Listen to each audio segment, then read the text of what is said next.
Sa paglipas ng mahaba-haba ng panahon, sa mahigit 2 dekadang pagsasahimpapawid ng DYSP Super Radio, ang inyong kapusong himpilan ng radyo sa Palawan ay naghatid at patuloy na maghahatid ng serbisyong walang kinikilingan, walang pinuprotektahan, serbisyong totoo lamang. Sa inyong aming mga kapuso, maraming salamat po sa 22 taong pagsama at pagtutok sa DYSP Super Radio. Kayo po ang dahilan ng aming pagiging number one. Umasa po kayo na patuloy namin kayo paglilingkuran.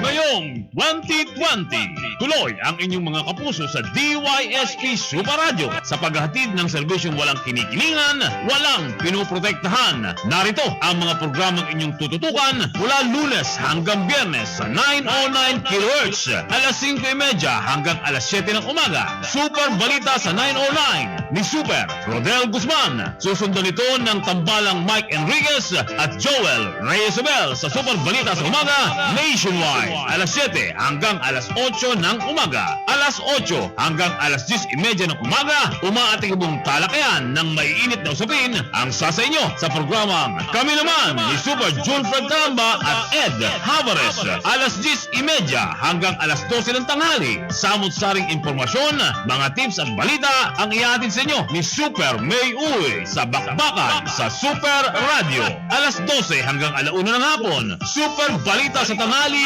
nationwide ni Orly Trinidad at Lala Roque. Alauna hanggang alas 2:30, muling magbabalik si Super May Uy upang tugunan ang inyong mga suliraning puso sapagkat kami ay tao lamang. Alas 2:30 hanggang alas 4 ng hapon, makipagdebate sa partners June and Ivy ni Super June Vicer Bantaculo at Ivy Valdez. Alas 4 hanggang alas 5 ng hapon, kaalaman sa batas at serbisyong legal ang hatid sa inyo ni Rod Evangelista sa Kayo at ang Batas. Alas 5 hanggang alas 6:30 ng gabi, muling balikan ang maiinit na balita sa buong maghapon. Triangulo ni Super Wilmar Abrea, Kenneth Calumbres at JB Warich. Susundan ang mga balita sa 24 oras. Mga programang inyong kagigiliwan, mas pinalawak at pinatatag dahil kayo ang numero 1 sa Super Radio, kaya kami patuloy na maghahatid ng serbisyo na walang kinikilingan, walang pinoprotektahan. Buong puso para sa Pilipino.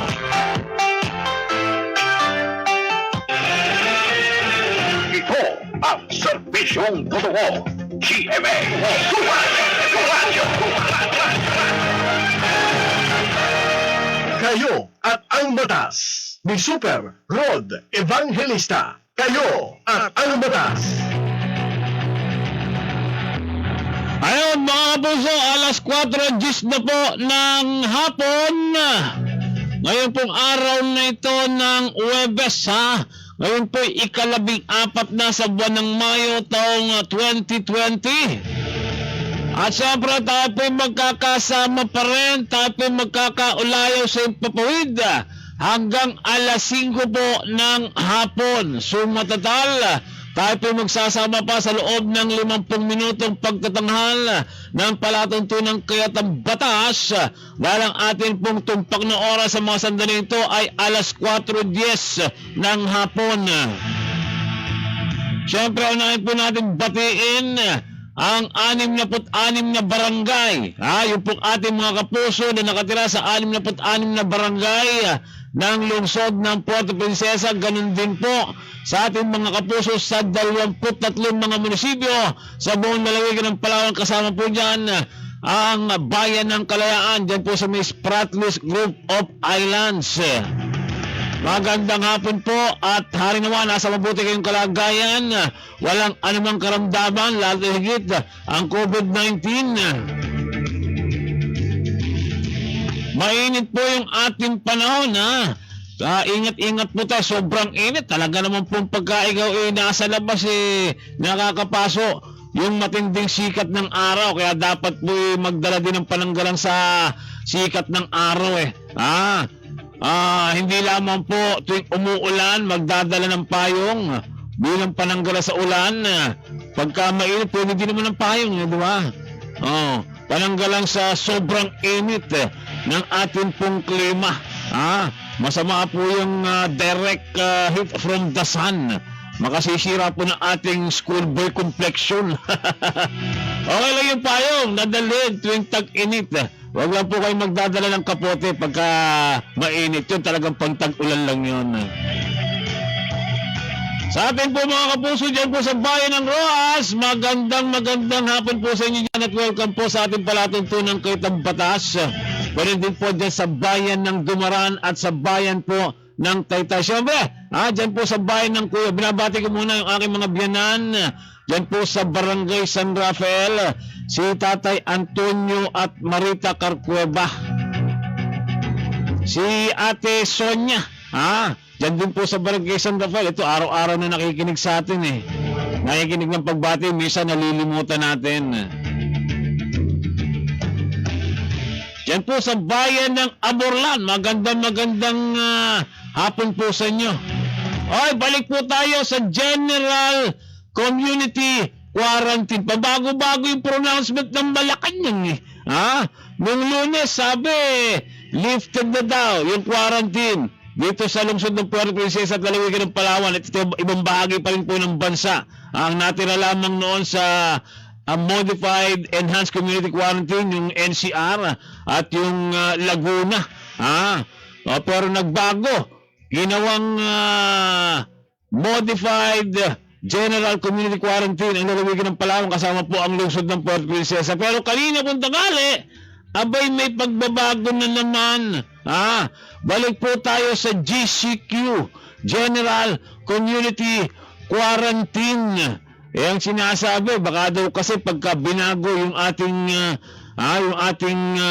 quarantine or inilift, baka magpaka-kampante yung pong ating mga opisyal, yung ating mga mamamayan. Tayo po ay mapasukan. Delikado po, ano. So, ibinalik sa General Community Quarantine, at least naandyan po yung pag-iisip na baka pasukin. Baka pasukin ng dito pong COVID-19. Kinakailangan talagang nakatutok pa rin kahit papaano, doble or triple ingat pa rin para na sa ganun masigurado. Kasi ang iniisip nila, hanggat hindi po nakakadiskubre ng vaccine or ng gamot sa COVID-19, mukhang pananatilihin yung community quarantine sa ating pong bansa. Dalawa na lang klase Modified Enhanced Community Quarantine, which includes Metro Manila, yung NCR, National Capital Region, at Laguna. Tapos lahat dilaw na. General Community Quarantine na, which includes Puerto Princesa and the province of Palawan.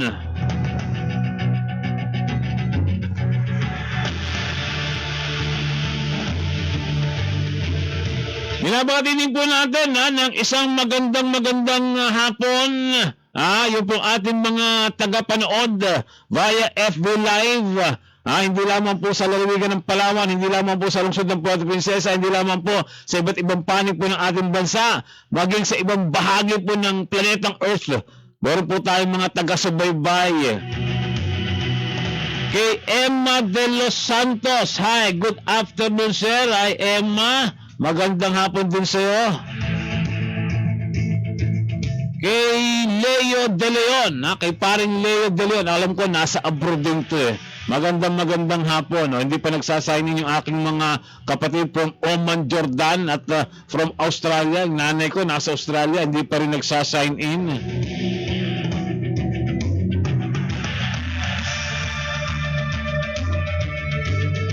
Kay Marvin, ayan, magandang hapon din sa inyo dyan.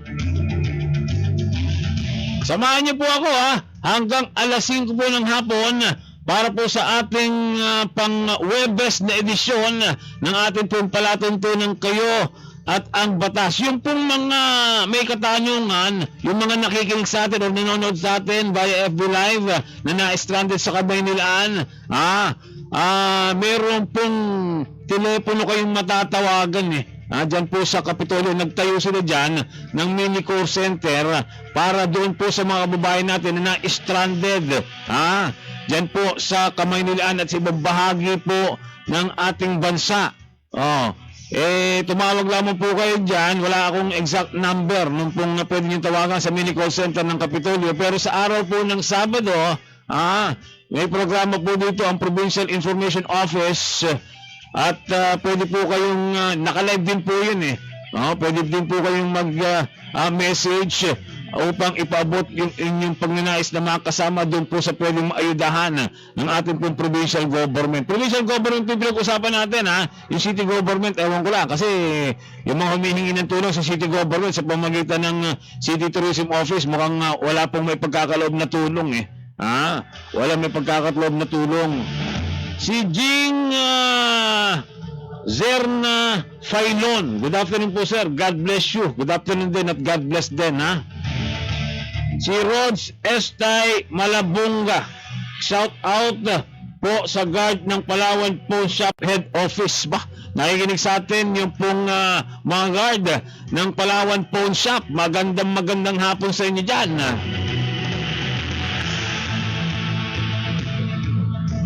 Yan po sa ating mga kapuso, sa ating pong barangay, sa barangay San Miguel. Mukhang kahapon nag-disinfect yung ating city government. Amoy chlorine yung yung mga kalsadang nadaanan natin kahapon ng hapon o kagabi. Almost magagabi na. Kasi sa gabi, inihahatid ko yung anak ko papasok ng Saitel wala nang masasakyan sa mga ganung oras. So inihatid natin, nadaanan natin yung mga kalsada. Amoy Clorox. Okay para ma-disinfect yung ating mga lansangan para siguradong mamamatay yung mga virus dulot itong COVID-19 o yung coronavirus.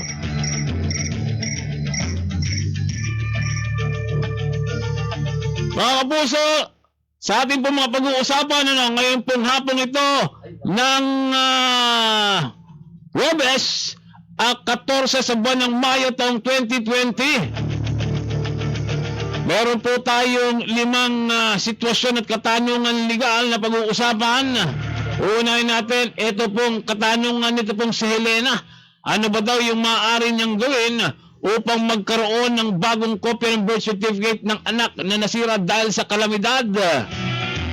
Pag-uusapan po natin dyan para tugunin ang katanungan ni Helena, yung pong Republic Act number 10821 o yung Children's Emergency Relief and Protection Act at yung IRR or Implementing Rules and Regulations ng naturang batas.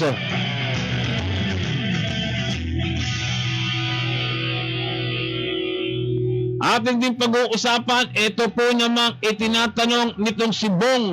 Nais malaman ni Bong kung mayroon bang kaparusahan sa hindi pagbibigay ng totoong kasagutan sa census o survey na isinasagawa ng Philippine Statistics Authority o PSA.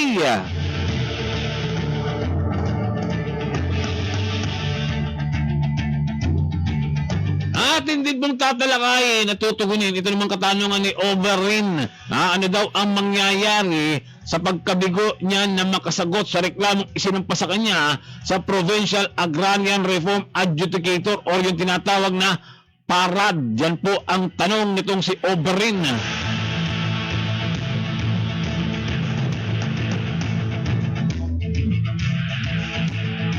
At yung tanong ni Samuel, nakatapos na siya ng 6 na buwan ng respiratory therapy clinical internship sa ilalim ng pangangasiwa ng rehistradong respiratory therapist. Maaari na ba daw siya maging aplikante para sa licensure examination ng respiratory therapist? Tanong nitong si Samuel.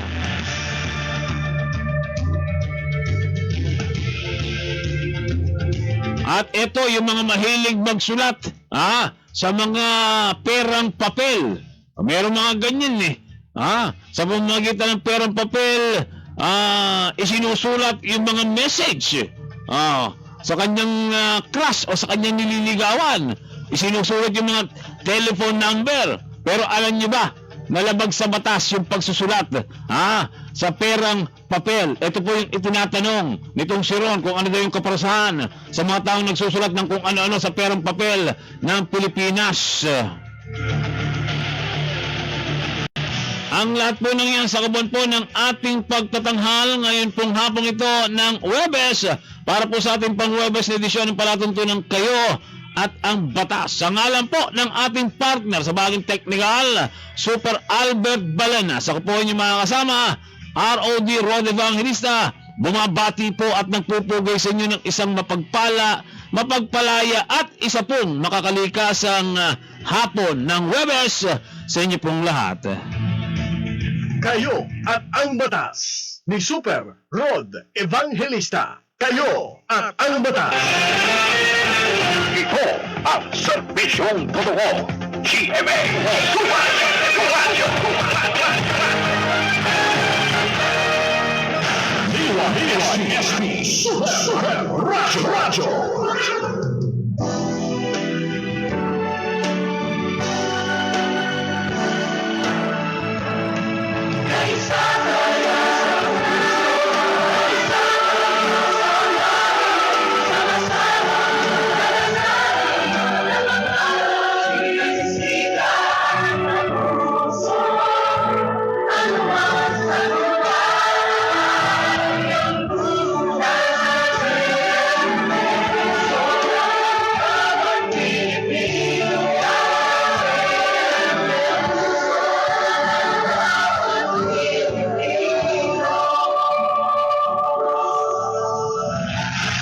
Sa pagtulog, Super Radyo. Sa pagising, Super Radyo. Sa pagkain, Super Radyo. Sa lahat ng oras, Super Radyo. Super Radyo.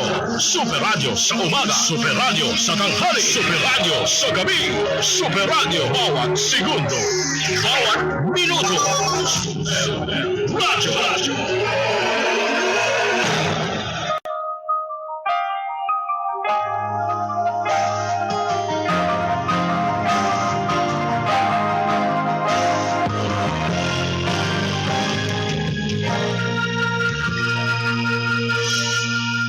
Alinmang sulok ng daigdig abutin,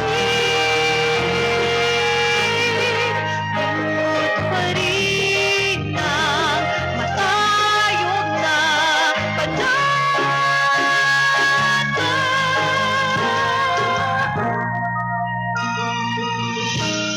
Kapuso tayo tapat sa pagbabalita, kapuso Bawat isa ay mahalaga sa pagtupad ng bayan ng ating planeta. Serbisyong totoo ng bawat Pilipino. Serbisyong totoo ng Pilipino sa mundo.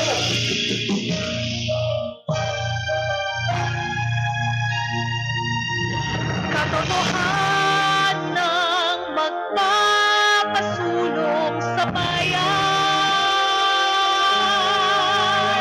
Katotohanan ng magpapasulong sa bayan. Katotohanan ng pagtatay natin sa bayan. Saan man tayo mapadpad, sa ating panatang pagsulong para sa bawat isa. Katotohanan ng magpapasulong sa bayan. Katotohanan ng magpapasulong sa bayan. Katotohanan ng panatang natin.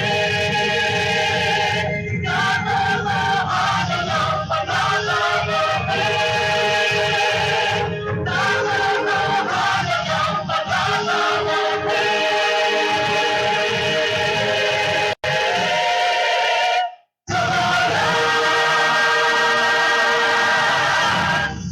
DYSP Super Radyo. Kayo at ang batas ni Super Rod Evangelista. Kayo at ang batas. Mga kapuso, balik po tayo sa ikalawang bahagi na po ng ating palatuntunang Kitang Batas.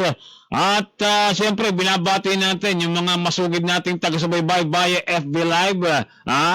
Yung aking pinakamamahal na auntie dyan sa barangay namin sa Masili, sa lungsod ng Kalamba, sa lalawigan ng Laguna, si Auntie Pinang. Ayan, nanonood sa atin. At nanonood din si Ronnie Tumalak. Thank you for watching. Si Resty Paguntalan. Magandang hapon po sa programa nyo, Kuya Rod. Nanonood po kami na stranded dito sa Taguig. Kung gusto nyo umuwi, makapag-ugnayan kayo sa provincial government sa Sabado. Meron po silang programa dito sa pamamagitan ng Provincial Information Office. Meron po silang mini call center para po doon sa mga kababayan natin sa lalawigan ng Palawan na stranded sa ibang bahagi po ng ating bansa, most especially mga naandyan po sa Kamaynilaan. May mga 2,000 na yata nagpalista at gagawa ng provincial government ng paraan para sila makasakay sa aeroplano sa pamamagitan po ng sweeper's flight at may balik dito po sa lungsod o dito po sa lalawigan ng Palawan. Si Juana Paz Rambonga. Hello po sir, gandang hapon. Ang gandang hapon din, Juana. Si Hardmail Manzano. Sir, pwede na po biyahe kahit may dalang bata, 2 years old. Balik nga po tayo sa General Community Quarantine. Nung Lunes, nilift na yung quarantine dito po sa lalawigan ng Palawan at lungsod ng Puerto Princesa. Tapos biglang nagbago, ginawang modified General Community Quarantine. Tapos ngayon, balik na naman. Kanina lamang po in-announce ni Secretary Roque. Balik po tayo sa General Community Quarantine. Balik dalawang klase na lang. Isang Modified Enhanced Community Quarantine. Yan po yung National Capital Region at Laguna. At yung the rest ay General Community Quarantine. Kailan kaya talaga totally malilift yung pong quarantine na yan sa ating pong bansa. Si Rods Estay Malabonga. Okay. Guard ng Palawan Pawn Shop Head Office. Maraming salamat sa inyong patuloy na pagsubaybay. Nasa ikalawang bahagi na po tayo ng ating palatuntunan. At pag-uusapan po natin si Boy Alex Villaver. Magandang hapon. God bless you. God bless din. Una natin pag-uusapan, ito pong katanungan nito pong si Helena. Ano daw yung maaari niyang gawin upang magkaroon ng bagong kopya ng birth certificate ng anak niya na nasira dahil sa kalamidad? Yan po yung itinatanong nitong si Helena. Okay? At para sa iyong kaalaman, Helena, pag-uusapan po natin para tugunin yung katanungan, ang Republic Act number 10821. Ito po yung Children's Emergency Relief and Protection Act. Yan po yung tutugon sa inyong katanungan. Okay, at pag-uusapan po natin yung implementing rules and regulations ng nasabing batas, partikular yung pong Rule 14. Ano itong Rule 14? Yan po yung System of Restoring and Reconstructing Civil Registry Documents. Okay? Sabi po ng Section 1 ng Rule 14, yung pong restoration or reconstruction of lost or destroyed civil registry documents. Letter A, roles of barangay and local civil registrar. Request for restoration and reconstruction shall be submitted to the barangay. Okay? So, yung request para sa pag-restore ng pong nasirang dokumento, isusumit po sa barangay. Sa pamamagitan po ng BDRRMC or yung Barangay Disaster Risk Reduction Management Council where the child is residing at the time of the disaster. The barangay shall forward all eligible requests to the local civil registrar within 3 days from the acceptance of said request. Okay, so maliwanag po na ang barangay po ang una niyong pagsusumitehan ng request sa pamamagitan po ng BDRRMC o ng Barangay Disaster Risk Reduction Management Council kung saan po nakatira yung bata nung mangyari po yung tinatawag na disaster. Ngayon, ito pong barangay ngayon, ibabalidate, pag-aaralan, kung legit naman po yung request, ipo-forward mo yan sa local civil registrar sa loob ng 3 araw nang matanggap po yung request. Ngayon, the local civil registrar shall provide the necessary application forms for the restoration or reconstruction of civil registry documents. to all disaster-affected barangays. So maliwanag po, na magpo-provide po, magbibigay yung pong local civil registrar ng application forms for restoration or reconstruction of civil registry documents sa lahat po ng mga barangay na tinamaan po ng disaster. It shall also designate local personnel to assist said barangay in the processing of requests during the early recovery phase of the disaster. So kinakailangan magtalaga po yung local civil registry ng tao or ng personnel para siyang mangasiwa or mag-assist sa barangay para po sa pagpuproseso ng mga request para po sa recovery phase ng pong disaster or ng mga naapektuhan pong disaster. In case the local civil registrar cannot function as a result of disaster, halimbawa po, maging yung local civil registrar naapektuhan, halimbawa po, gumuho yung building kung saan nag-opisina yung local civil registrar, the regional office of the PSA shall assume the above-mentioned task. Kasi nangyayari yan, disaster nga eh.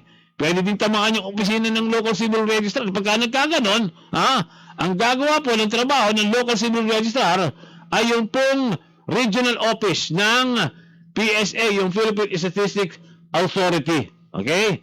So ulitin po natin. Sang-ayon po sa nasabing batas, kayo po'y maaaring magsumite ng request para po sa restoration o reconstruction ng birth certificate ng inyong anak sa barangay sa pamamagitan po ng Barangay Disaster Risk Reduction and Management Council or BDRRMC. Ipadadala po ng barangay yung inyong request sa local civil registrar para po sa pagproseso nito. Meron po mga alituntunin na kailangan ninyong sundin tulad po ng accomplishment ng application form at pagbibigay ng government-issued identification card ng inyong anak o sa kawalan nito ay ibang dokumento na itinuturing na acceptable evidence of identity na nakasaad po sa Section 1 Paragraph C ng IRR or ng Implementing Rules and Regulations tulad po ng baptismal certificate, school forms, and or student ID card containing the learning residence number or other school record bearing the name and other personal circumstances of the child. So maliwanag po, yung sinasabi po ng batas kung anong dapat gagawin sa panahon na nagkaroon ng disaster at may mga dokumento po ng bata, mga mahalaga, importanteng dokumento ng bata na nawala, nasira dahil po sa tinatawag na disaster.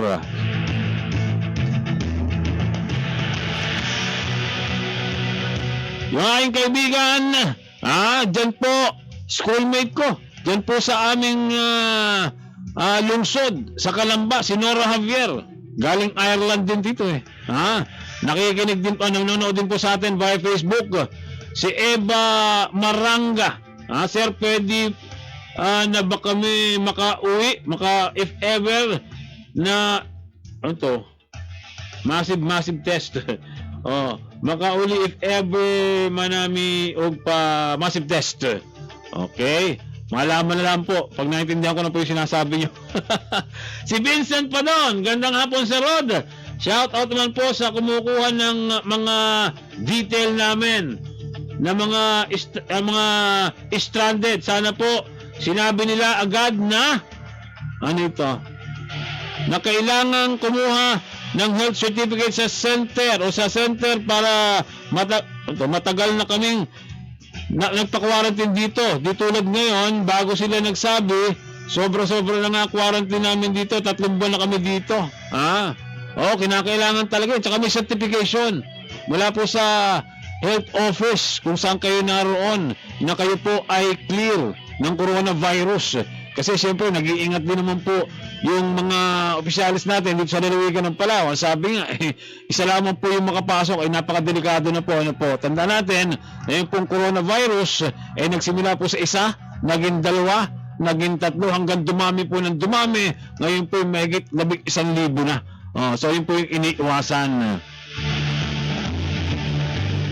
Sa ating pong pagbabalik sa ikatlong bahagi po ng ating palatuntunan ng batas, atin pong pag-uusapan, ito naman pong itinatanong ni Bong. Nais niya malaman kung meron ba daw kaparusahan sa hindi makapagbibigay ng totoong kasagutan sa census o survey na sinasagawa ng Philippine Statistics Authority o PSA.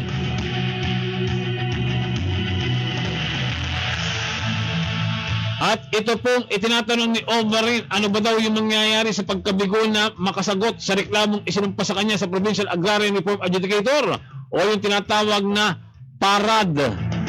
Yan pong dalawang katanungan niya ng ating tutugunin sa ating pong pagbabalik sa ikatlong bahagi po ng palatuntunan kayo at ang batas. Oras natin, alas 4:37 ng hapon. Magbabalik po yung lingkod, Rod Evangelista. Sandaling-sandali po lamang ito. Makalipas lang po ilang hanap buhay natin.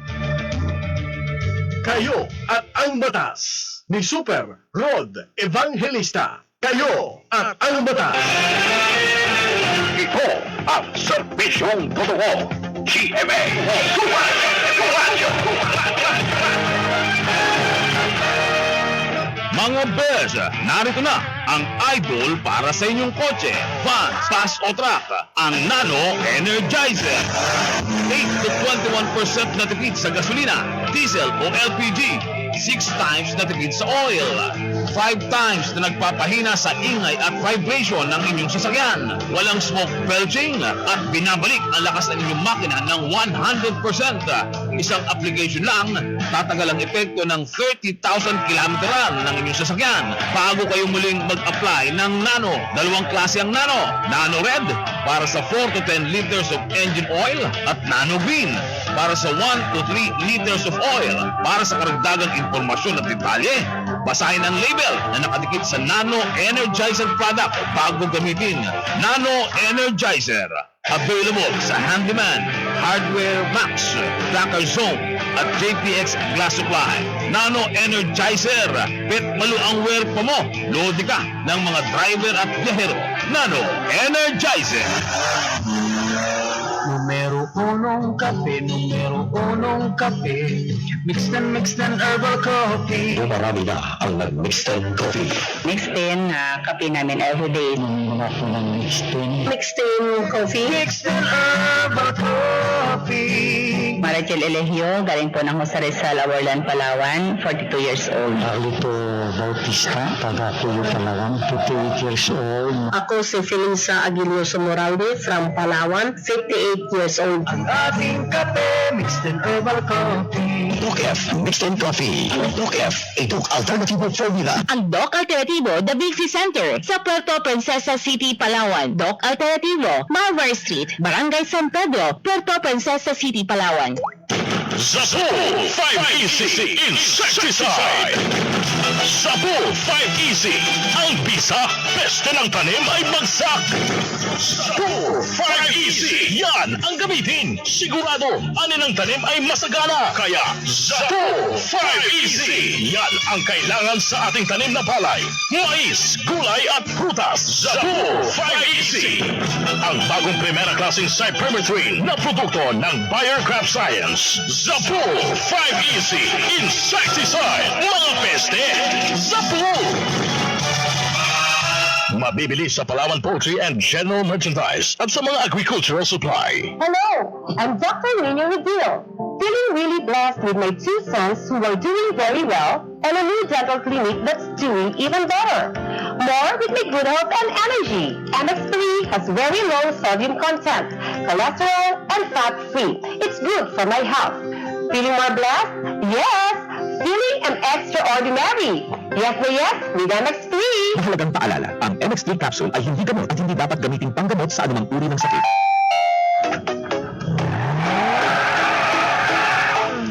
Need parts for your Photon vehicle? We're now just one call away. Ordering parts for your ride is now as easy and convenient as 123 with the Photon Easy Parts Hotline. Contact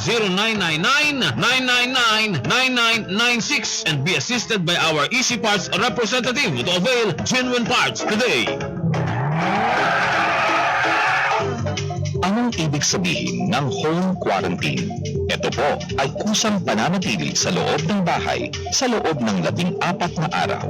Ang mga taong ito ay walang sakit, pero galing sa lugar kung saan laganap ang isang nakakahawang sakit. Ang hakbang na ito ay upang malimitahan ang pagkalat ng sakit.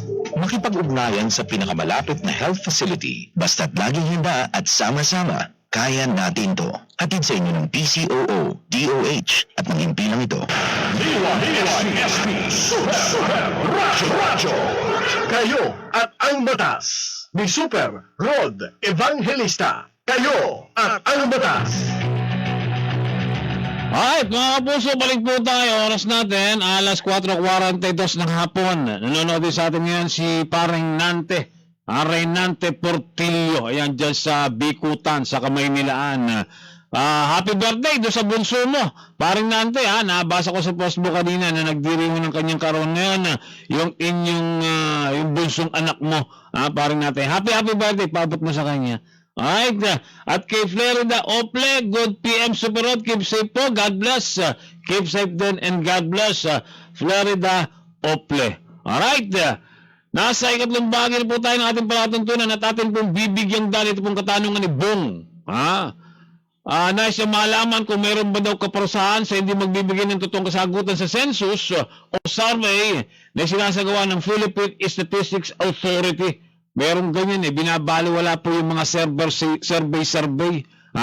Kaya kita nyo yung iba, nung nagpa-survey, nung 2018 itong City Planning Office, marami daw yung mga hindi nagbigay ng impormasyon, yung mga hindi sumagot dahil binaliwala yung survey.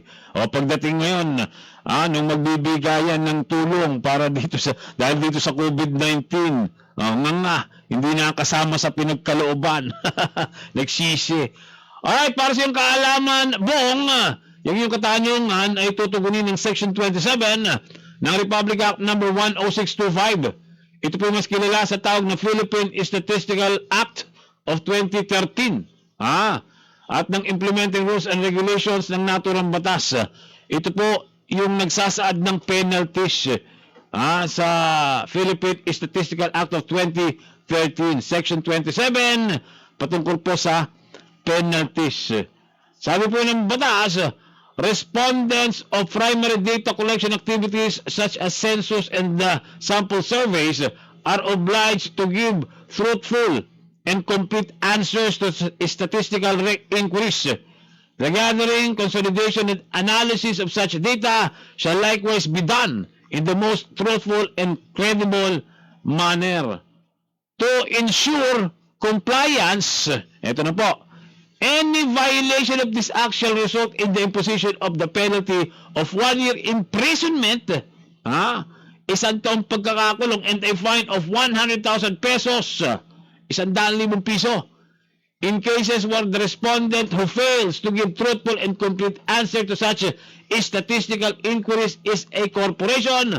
The above penalty shall be imposed against the responsible officer, director, manager, and or agent of said corporation. In addition, such erring corporation or any other juridical entity depending on the category of the enterprise or business concerned, whether small, medium, large, shall be imposed a fine ranging from 100,000 pesos to 500,000 pesos. Sa makatuwid, napakaliwanag po yung isinasaad ng batas. Ano po? Ang sino man daw pong hindi magbibigay ng mga totohanan at kumpletong sagot sa mga tanungan kaugnay po sa mga census o survey ng PSA ay maaaring mapatawan ng multa at pagkakakulong batay po sa nabanggit ng batas. Alam nyo, napaka-importante din po yung pong makiisa tayo tumugon doon po sa mga survey na isinasagawa ng PSA. Kasi yun po yung nagiging batayan ng gobyerno, ng pamahalaan para po sa mga implementasyon ng programa at proyekto. Napaka-importante po niyan, yun po yung pagbabasihan ng mga programa at proyekto ng ating pong pamahalaan. Kung hindi tayo nakaisa dyan, so kulang po yung ibibigay na impormasyon. Baka kung sakasakali na magpatupad ng programa at proyekto yung pamahalaan, baka kakapusin din po katulad itong nangyayari sa 2018 survey ng City Planning Office. Di ba? So napakarami po hindi nakasama dahil ang sinasabi po ng City Planning, hindi sila tumugon.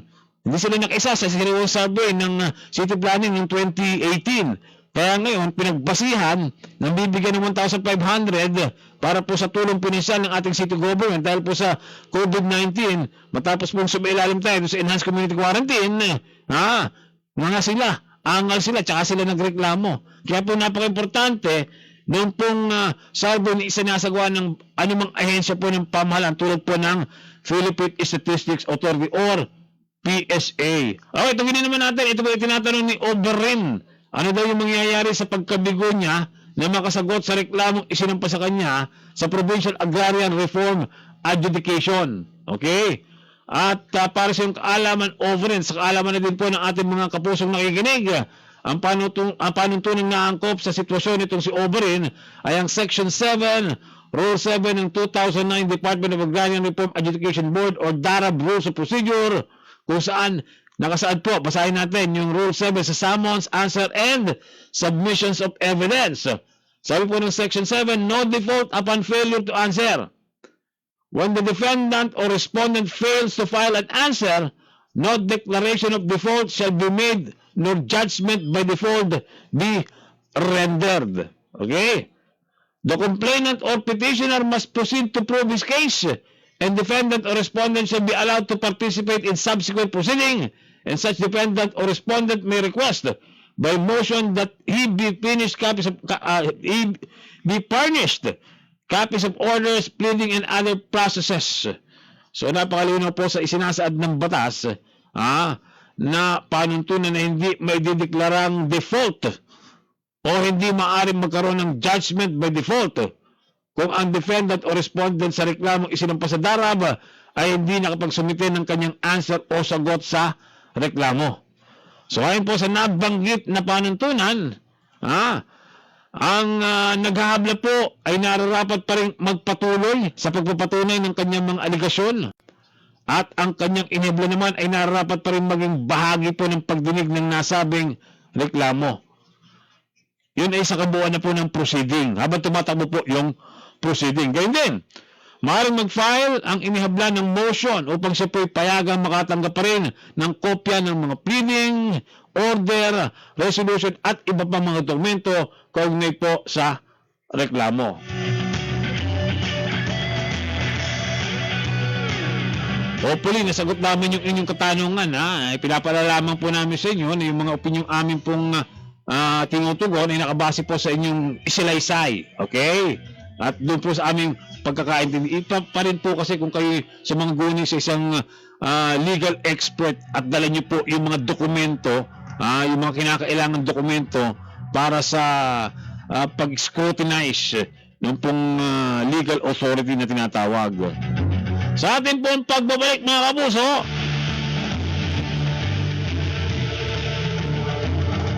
yung pong sitwasyon at katanungan itong si Samuel, ang uunahin natin. Si Samuel po ay nakatapos ng 6 na buwan ng respiratory therapy clinical internship sa ilalim po ng pangangasiwa ng rehistradong respiratory therapist. Ang tanong ni Samuel, maaari na ba daw siyang maging aplikante para sa licensure examination ng respiratory therapist?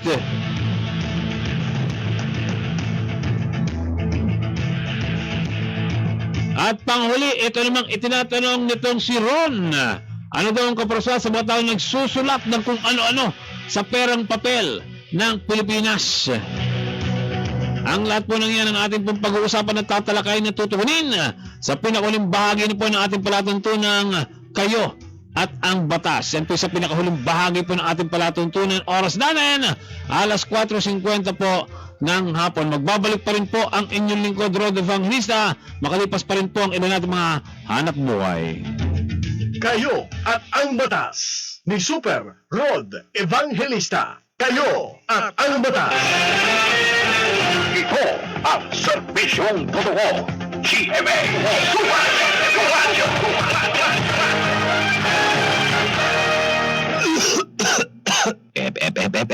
Bago ka umubo, takpan ang ilong at bibig gamit ang braso o tissue. Itapon ang ginamit na tissue sa basurahan at ugaliing maghugas ng kamay pagkatapos umubo o bumahing. Basta't laging handa at sama-sama, kaya natin to. Hatid sa inyo ng PCOO, DOH at mga himpilang ito. Nang minahal mo ang mahal ko at minahal ka ng minamahal ko. Para sa mga umibigat na dugo, ito ang Hugot Team Song para sa inyo. Nang minahal mo ang mahal ko by Betong Sumaya. Now streaming on Apple Music, Spotify, YouTube Music, and other digital stores worldwide. Only from GMA Music. Sa paglipas ng mahaba-haba ng panahon, sa mahigit 2 dekadang pagsasahimpapawid ng DYSP Super Radio, ang inyong kapusong himpilan ng radyo sa Palawan ay naghatid at patuloy na maghahatid ng serbisyong walang kinikilingan, walang pinuprotektahan, serbisyong totoo lamang. Sa inyong aming mga kapuso, maraming salamat po sa 22 taong pagsama at pagtutok sa DYSP Super Radio. Kayo po ang dahilan ng aming pagiging number one. Umasa po kayo na patuloy namin kayo paglilingkuran.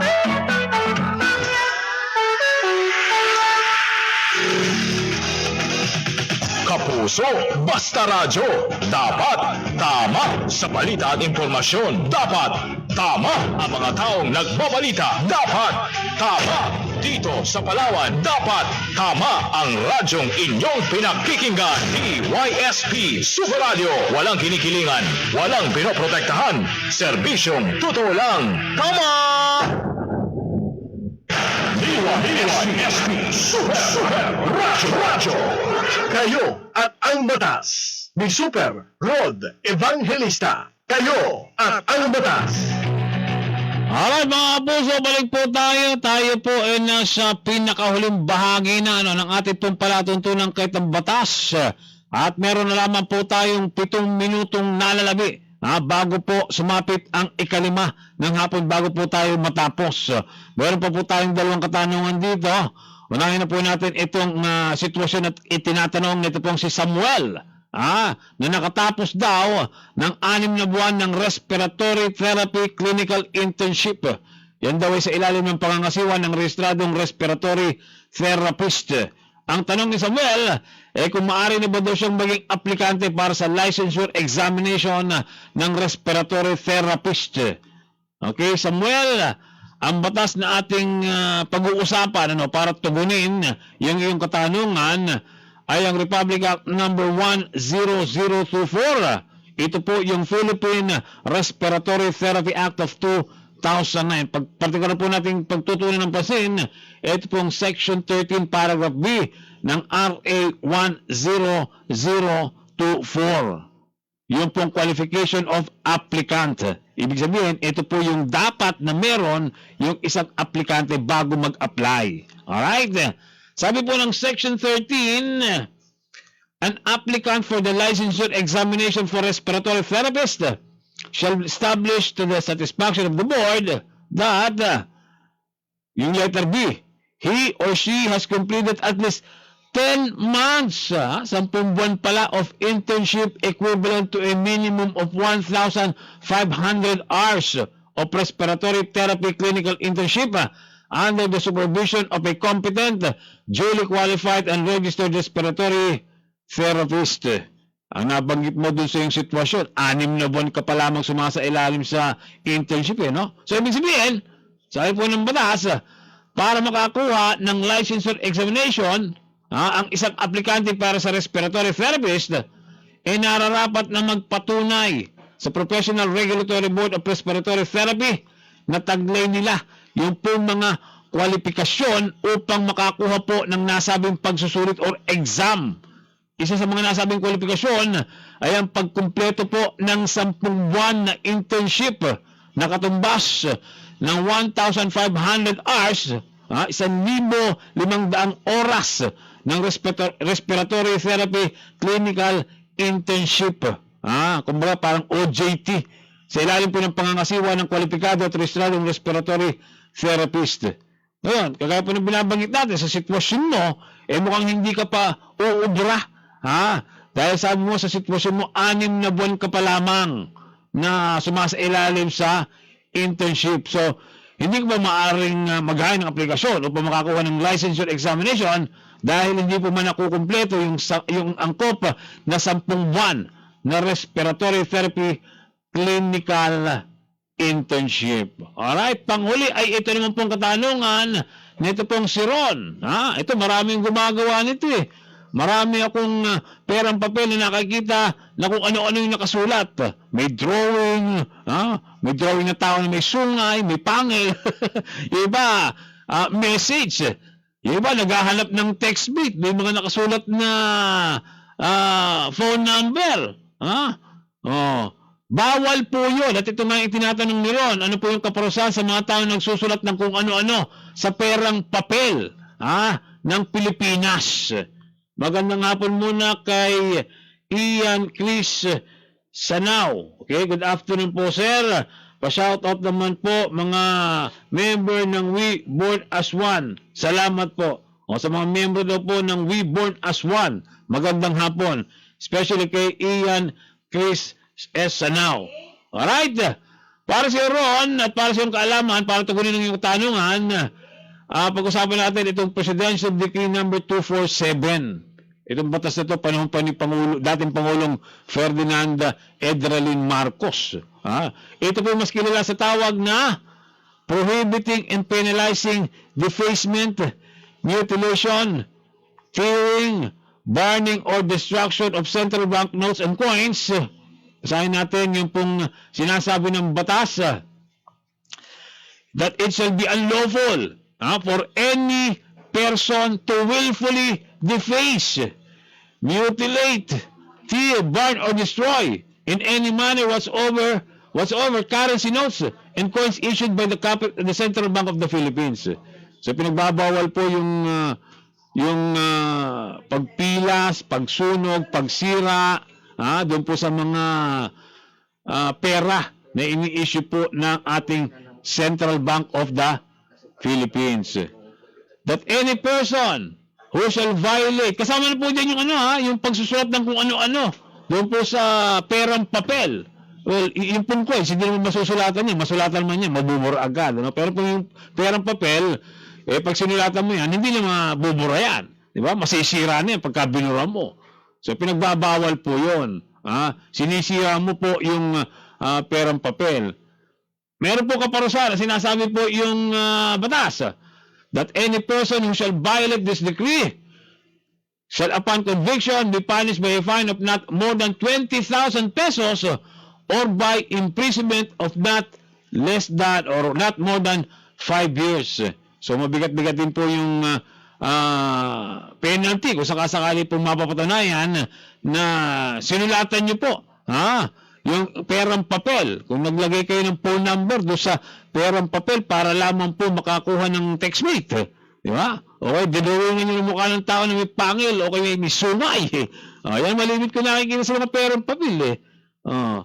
Delikado kayo. Pagka kayo po yung napatunayan na gumawa niyan, kayo po yung mapaparusahan ng multa na hindi matataas sa 20,000 pesos. Pero pwede din po kayo makulong nang hindi manigit sa 5 taon. Alright? So, inulit natin sa mga tuwid, ang pagsusulat po sa perang papel ng Pilipinas ay maaari pong maituring na defacement. Kasi babaguhin mo na itsura ng ng perang papel. Pag sinulatan mo, may ibang tawag dito, mukha na yung perang papel. Nagkaroon ng defacement. At ang sino mang napatunayan mo nito ay papatawan po ng multa, pagkakakulong pareho, batay po sa binanggit nating batas. Kaya iwasan nyo na po yung mga, ngayon po medyo metikuloso na yung ating mga kababayan pagka meron mga isinukli na perang papel na may sulat, binabalik na kasi hindi na din tatanggapin ng tindahan di ba? O may mga pilas na papel na pera, yung luma na, hindi na tinatanggap sa mga tindahan niya. Ako hindi natanggap, pag sinukli sa akin binabalik ko Bueno mga kapuso, wala na po tayong oras. Muli, maraming salamat po sa inyong patuloy at walang saan pagsubaybay sa ating pong palatuntunan kayo. At ang batas, ang akin na po maagang paanyaya para po sa araw ng Sabado. Sa Sabado, 16 po ng Mayo, dapat unang araw sana na nalift na yung ating quarantine, yung community quarantine natin. Kaya lamang po, ibunilik naging modified general community quarantine. At ngayon, kani-kanina lang, in-announce, balik tayo sa general community quarantine. Kailan kaya matatapos ito? Well, yan po yung bahagi po ng pag-iingat. Kay Reza May Garcia, magandang hapon sa iyong pagtutok sa ating pong palatuntunan via FB Live. Susunod na po ang palatuntunan ng triangle. Mga kasama niyo po, isang angle lang po ng triangle yung inyong mga kasama. Kasi yung dalawang angle, triangle, dapat 3 angle di ba? Isa lang muna kasi nga bawal muna yung mga sama-sama sa programa dahil na po doon sa pagsunod sa tinatawag na social distancing. Kaya mga kasama niyo po si Super JB Wanich. Sa ngalan po ng ating naging partner sa Bagong Technical, Super Albert Balenas. Ako po ang inyong nakasama, ROD. Sabado kumpanyero, kasama po natin si Atty. Niwala Aquino, alas 9 hanggang alas 10 po ng umaga. Araw po yun ng Sabado. Sa ngalan po ng ating partner sa Bagong Technical, Super Albert Balenas. Ako po ang inyong nakasama, ROD, Rod Evangelista na nagsasabing, sa paglilingkod sa bayan, hindi po importante ang talino. Ang kailangan puso, serbisyong may puso. At sa inyo po kami mga kapuso, kayo po ang numero 1 sa Super Radio. Kaya kayo po patuloy namin pag-aadaan ng serbisyo na walang kinikilingan, walang pinoprotektahan. Paalam na po mga kapuso. Kayo at ang batas ni Super Rod Evangelista. Kayo at ang batas. DYSP Super